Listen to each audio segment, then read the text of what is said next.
Hello friends, Essentials to Set a New Kitchen series la part 3 video தான் இன்னைக்கு பார்க்க போறோம். வாங்க வீடியோக்குள்ள போலாம். Welcome to Nan's Lifestyle. நம்ம லிஸ்ட்ல இன்னைக்கு ஃபர்ஸ்ட் இருக்கிற ப்ராடக்ட் பாத்தீங்கன்னா இந்த ரைஸ் டின் தான்.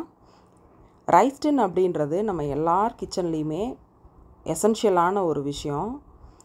இந்த டின்னோட சைஸ் பாத்தீங்கன்னா நம்மளுடைய ஃபேமிலி சைஸை பொறுத்து வேரி ஆகும். நான் யூஸ் பண்ணுறது இந்த 15 லிட்டர் கெப்பாசிட்டி இருக்கிற இந்த பிளாஸ்டிக் டின் தான் வந்துட்டு 3 இயர்ஸாக யூஸ் பண்ணிகிட்ருக்கேன்.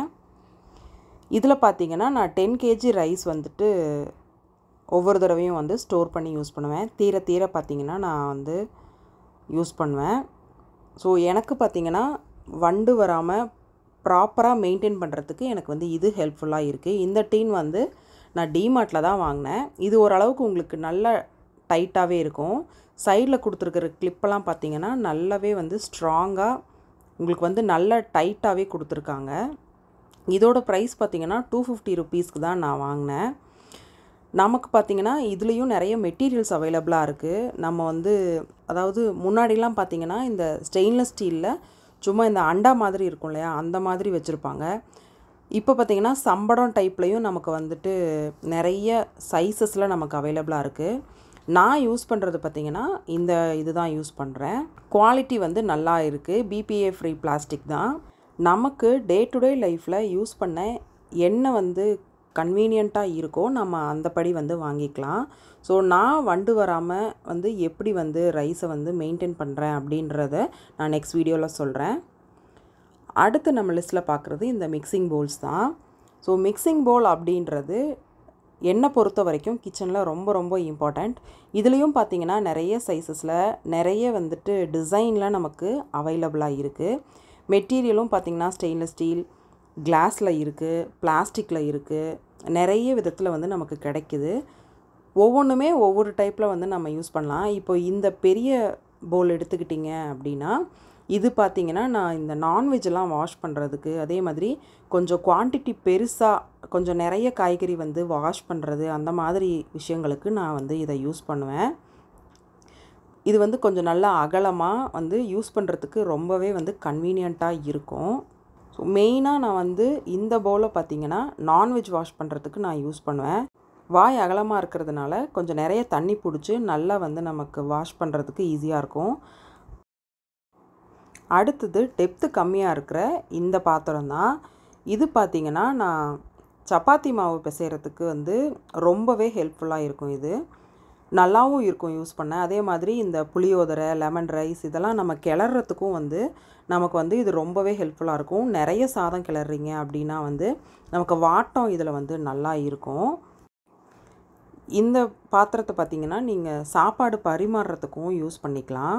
என்னோடய கிச்சனில் நீங்கள் வந்து பார்த்துருப்பீங்க. நான் மெயினாகவே இதை வந்து பார்த்திங்கன்னா சப்பாத்தி மாவு பிசைகிறதுக்கும், புளியோதரை, லெமன் ரைஸ் இதெல்லாம் கிளறதுக்கும் யூஸ் பண்ணுவேன். இந்த 2 பிளாஸ்டிக் மிக்சிங் பவுல்ஸை தான் வந்து நான் ரொம்ப அதிகமாக யூஸ் பண்ணுவேன். இந்த மாதிரி வந்து அரிசி ஊற போடுறதுக்கு, வெங்காயம் ஊற வைக்கிறதுக்கு, அதே மாதிரி இந்த மாதிரி காய்கறி வந்து கட் பண்ணி இந்த மாதிரி வந்து மாற்றி வைக்கிறதுக்கு, அதே மாதிரி தண்ணியில் நம்ம போடுவோம் இல்லையா, வாழைத்தண்டு, இந்த மாதிரி உருளைக்கிழங்கு கருத்து போகாமல் இருக்க இந்த மாதிரியான காய்கள் போடுறதுக்கு, இந்த மாதிரி மல்டி பர்பஸாக நான் இதை யூஸ் பண்ணுவேன். நீங்கள் பேக்கிங் பண்ணுற மாதிரியான ஆளாக இருந்தீங்கன்னா கண்டிப்பாக வந்து பேக்கிங்கில் மிக்ஸ் பண்ணுறதுக்கும் உங்களுக்கு வந்துட்டு பேட்டர் மிக்சிங்க்கும் நீங்கள் இதை யூஸ் பண்ணிக்கலாம். நம்ம லிஸ்ட்டில் அடுத்து பார்க்க போகிறது ஆல்ரவுண்டரான இந்த ப்ரெஷர் குக்கர் தான். ஸோ ப்ரெஷர் குக்கரை பற்றி நான் சொல்லணும் அப்படின்றது கிடையாது. என்ன கேட்டிங்கன்னா நீங்கள் புதுசாக கிச்சன் செட் பண்ணுறீங்க அப்படின்னா காம்போவில் உங்களுக்கு வந்து ப்ரெஷர் குக்கர்ஸ் அவைலபிளாக இருக்குது. 5 லிட்டர், 3 லிட்டர் அண்ட் 2 லிட்டர் இந்த மாதிரி கிடைக்கும்.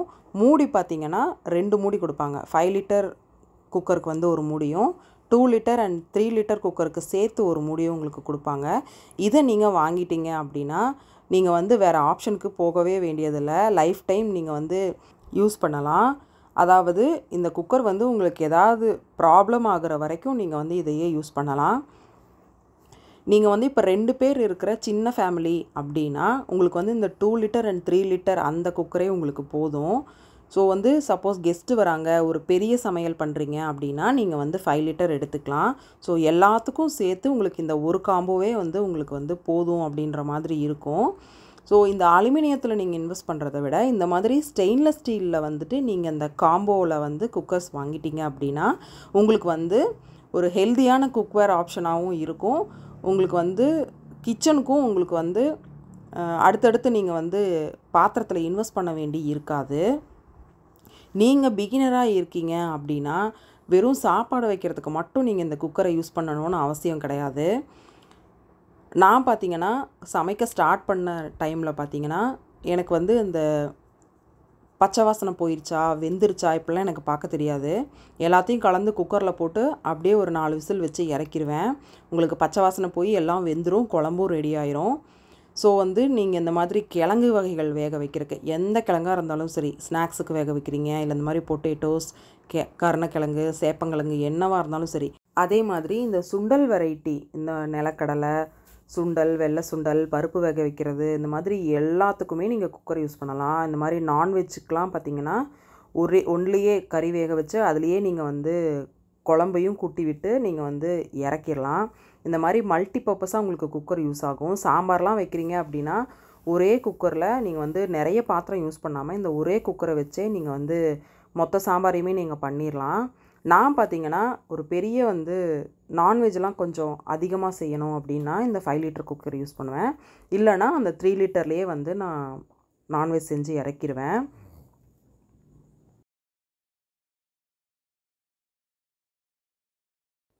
நம்ம அடுத்து பார்க்க போகிறது இந்த எலக்ட்ரிக் கெட்டில் தான். சமையலை சீக்கிரமாக முடிக்கணும்னு நினைக்கிறீங்க அப்படின்னா கண்டிப்பாக இந்த எலக்ட்ரிக் கெட்டில் வந்து கிச்சனில் அவசியம்தான். நம்ம வந்து பச்சை தண்ணி ஊற்றி நம்ம வந்து குழம்பு வைக்கிறதுக்கும் இந்த மாதிரி வந்து சுடுதண்ணி ஊற்றி நம்ம குழம்பு வைக்கிறதுக்கும் வந்து நிறைய டிஃப்ரென்ஸ் இருக்குது. டேஸ்ட்டும் வந்து உங்களுக்கு மாறும், அதே மாதிரி டைம் கன்சப்ஷனும் உங்களுக்கு வந்து வித்தியாசப்படும். ஸோ அதனால் நீங்கள் இந்த மாதிரி ஒரு கெட்டில் வாங்கிட்டீங்க அப்படின்னா சட்டுன்னு நீங்கள் வந்து சமையலை முடிச்சிடலாம். ஆஃபீஸ் போகிறவங்களுக்கெல்லாம் பார்த்தீங்கன்னா 2 பர்னர் அடுப்பு வச்சுருந்தாங்கன்னா 2யுமே நீங்கள் வந்து மார்னிங் டைமில் ஃபுல் பிஸியாக வச்சுக்கிட்டா மட்டும்தான் வந்து அந்த டைமுக்குள்ளே உங்களால் சமைச்சிட்டு கிளம்ப முடியும். ஸோ அந்த மாதிரி டைம்லலாம் பார்த்தீங்கன்னா உங்களுக்கு இந்த கெட்டில் வந்து ரொம்ப ரொம்ப ஹெல்ப்ஃபுல்லாக இருக்கும். சட்டுன்னு நீங்கள் சுடுதண்ணி வச்சுக்கலாம், சமையலும் உங்களுக்கு வந்து குயிக்காக முடியும். அடுத்து நம்ம பார்க்க போகிறது இந்த மார்டர் அண்ட் பெசில் தான். ஸோ இது எதுக்காக அப்படின்னு பார்த்தீங்கன்னா ரசத்துக்கு நீங்கள் வந்து சீரக மிளகு நுணுக்கிறதுக்கு, ஒரு இஞ்சி பூண்டு தட்டி போடுறதுக்கு, டீக்கு பார்த்திங்கன்னா இஞ்சி வந்து நசுக்கி போடுறதுக்கு, இந்த மாதிரி மல்டி பர்பஸாக நீங்கள் வந்து இதை யூஸ் பண்ணிக்கலாம். இது பார்த்திங்கன்னா இப்போது இந்த கிரானைட் மாதிரியான வந்து ஸ்டோன்ஸ்லாம் அவைலபிளாக இருக்குது, அது வாங்கிக்கங்க. இது வேண்டாம், ஏன்னா இதில் அரைக்கும் போது பார்த்திங்கன்னா ஒரு மாதிரி வெள்ளை கலரில் உங்களுக்கு வந்து அந்த பவுடர் வந்து வரும் அதிலருந்து. ஸோ நீங்கள் வந்து அதில் இன்வெஸ்ட் பண்ணிக்கிட்டீங்க அப்படின்னா அது உங்களுக்கு நல்லாவும் இருக்கும். ஸோ நம்ம வந்து என்ன தான் மிக்ஸி வச்சுருந்தாலும் இந்த மாதிரி கையில் இடித்து போடுறதுல வர்ற டேஸ்ட்டே வந்து அது வந்து தனி தான். வீடுகளில் கண்டிப்பாக அம்மிக்கல், ஆட்டாங்கல் இது இருக்கணும் அப்படின்னு சொல்லி பெரியவங்க சொல்லுவாங்க. இப்போ இந்த டைமில் பார்த்திங்கன்னா நம்ம வீடுகளெல்லாம் அது வைக்கிறதுக்கான ப்ரொவிஷனே நம்ம கொடுக்கறதில்ல. ஸோ அட்லீஸ்ட் மினி சைஸில் இதையாவது நம்ம வச்சுக்கலாம். அடுத்தது நம்ம பார்க்க போகிறது இந்த milk pan or sauce pan தான். இது பார்த்திங்கன்னா நிறைய கெப்பாசிட்டிஸில் அவைலபிளாக இருக்குது. மெட்டீரியலும் பார்த்திங்கன்னா உங்களுக்கு அலுமினியத்தில் கிடைக்குது, நார்மல் ஸ்டெயின்லெஸ் ஸ்டீலில் கிடைக்குது, இன்னொன்று பார்த்திங்கன்னா உங்களுக்கு ட்ரைப்ளை ஸ்டெயின்லெஸ் ஸ்டீலில் கிடைக்குது. இண்டக்ஷன்லையும் சப்போர்ட் ஆகிற மாதிரியான நீங்கள் பாத்திரம் வாங்கிக்கிறது வந்து பெஸ்ட்டுன்னு நான் சொல்லுவேன். ஏன்னா பார்த்திங்கன்னா அடுப்பில் நீங்கள் கேஸ் அடுப்பில் பால் காய்ச்சினிங்கன்னா அடியில் வந்து ஒரு மாதிரி பிடிக்கும். இதுவே இண்டக்ஷனில் நீங்கள் காய்ச்சும் போது அந்த ப்ராப்ளம் இருக்காது. ஸோ நம்ம வீட்டில் அதிகமாக நம்ம பயன்படுத்தக்கூடிய பாத்திரத்தில் இதுவும் ஒன்று. இது பார்த்திங்கன்னா நம்ம இண்டக்ஷனில் யூஸ் பண்ணிக்கிட்டோம்னா நமக்கு கேஸும் மிச்சமாகும். நீங்கள் வந்து ட்ரைப்ளை ஸ்டெயின்லெஸ் ஸ்டீலில் இன்வெஸ்ட் பண்ணிங்க அப்படின்னா இதை வந்து நீங்கள் பால் காய்ச்சறக்கு, டீ போடுறதுக்கு மட்டும் யூஸ் பண்ணாமல் இந்த மாதிரி பிரசாதங்கள் மாதிரியான ஐட்டங்கள் செய்யவும் யூஸ் பண்ணிக்கலாம். அடுத்து நம்ம பார்க்க போகிறது இந்த பாலை வந்து நம்ம காய்ச்சினதுக்கப்புறம் வந்து ஒரு பாத்திரத்தில் ஊற்றி வைப்போம் இல்லையா, அந்த மில்க் பாட்டில்ஸ் தான் பார்க்க போகிறோம். நான் பார்த்திங்கன்னா இந்த பாத்திரம் தான் யூஸ் பண்ணிகிட்ருக்கேன். இது வந்து ஒரு சொம்பு மாதிரி இருக்கும், மேலேயே மூடியும் கொடுத்துருப்பாங்க. 500 ml கெப்பாசிட்டி உள்ளது. இதில் பார்த்திங்கன்னா நான் பால் காய்ச்சினதுக்கப்புறம் இதில் வந்து பாலை ட்ரான்ஸ்ஃபர் பண்ணிவிட்டு நான் வந்து ஆறுனதுக்கப்புறம் அப்படியே எடுத்து ஃப்ரிட்ஜில் வச்சுப்பேன். வாப்பாடு கொடுத்துருக்கிறதுனால உங்களுக்கு வந்து பால் வந்து ஒரு இந்த பாத்திரத்துலேருந்து டம்ளர்லையோ இல்லை மற்ற பாத்திரத்துலையோ ட்ரான்ஸ்ஃபர் பண்ணும்போது உங்களுக்கு வந்து வடிஞ்சு வராது, நல்லாவும் இருக்கும். இது பார்த்திங்கன்னா கெப்பாசிட்டிஸ் வந்து உங்களுக்கு எப்படி தேவையோ, எந்த அளவுக்கு வந்து நீங்கள் பால் யூஸ் பண்ணுவீங்களோ அதுக்கு தகுந்த மாதிரி நீங்கள் வாங்கிக்கலாம். ஸோ இது பார்த்திங்கன்னா இந்த மாதிரியும் கிடைக்குது, மூடி பாத்திரம் மாதிரியும் உங்களுக்கு கிடைக்குது. இதுவும் 500 ml கெப்பாசிட்டி உள்ளது தான். இது வந்து நம்ம வந்து மூடி போட்டு நீங்கள் அப்படியே வந்து ரெஃப்ரிஜரேட்டரில் வச்சுக்கலாம். இந்த மாதிரியும் கிடைக்குது. ஆனால் இது பார்த்திங்கன்னா ஊற்றும்போது பார்த்திங்கன்னா வடிஞ்சு வரும். அதனால் நான் வந்து இது யூஸ் பண்ண மாட்டேன். சப்போஸ் பால் வாங்கணும் அப்படின்னா மட்டும் நான் யூஸ் பண்ணுவேன். முதல்ல பார்த்திங்கன்னா நான் இந்த பாட்டில் தான் யூஸ் பண்ணிகிட்டு இருந்தேன். 500 ml கெப்பாசிட்டி உள்ளது தான். டிமார்ட்டில் 30 rupeesனு வாங்கியிருந்தேன். இது பார்த்திங்கன்னா சப்போஸ் கீழே கீழே வெளியுது அப்படி இல்லைன்னா சாய்ச்சோம்னா பால் வந்து இதில் வந்து வெளியில் வரும். அந்தளவுக்கு ஏர் டைட்டாக இருக்காது. ஸோ லீக்கேஜ் ப்ராப்ளம் இருக்குது. அதுவும் இல்லாமல் மேலே வந்து சீக்கிரமாக உடஞ்சிருச்சு. அதனால் நான் இப்போ இது யூஸ் பண்ணுறது இல்லை. ஸோ அவ்வளோதான் ஃப்ரெண்ட்ஸ், நம்ம இந்த வீடியோவோட எண்டுக்கு வந்துட்டோம். நம்ம சேனல் அண்ட் அதோட கண்டென்ட் உங்களுக்கு பிடிச்சிருந்ததுன்னா மறக்காமல் சேனலை லைக் பண்ணுங்கள், ஷேர் பண்ணுங்கள், சப்ஸ்கிரைப் பண்ணுங்கள், உங்கள் ஃப்ரெண்ட்ஸுக்கும் ரெக்கமெண்ட் பண்ணுங்கள். தேங்க்ஸ் ஃபார் வாட்சிங். நெக்ஸ்ட் வீடியோவில் பார்க்கலாம். பை.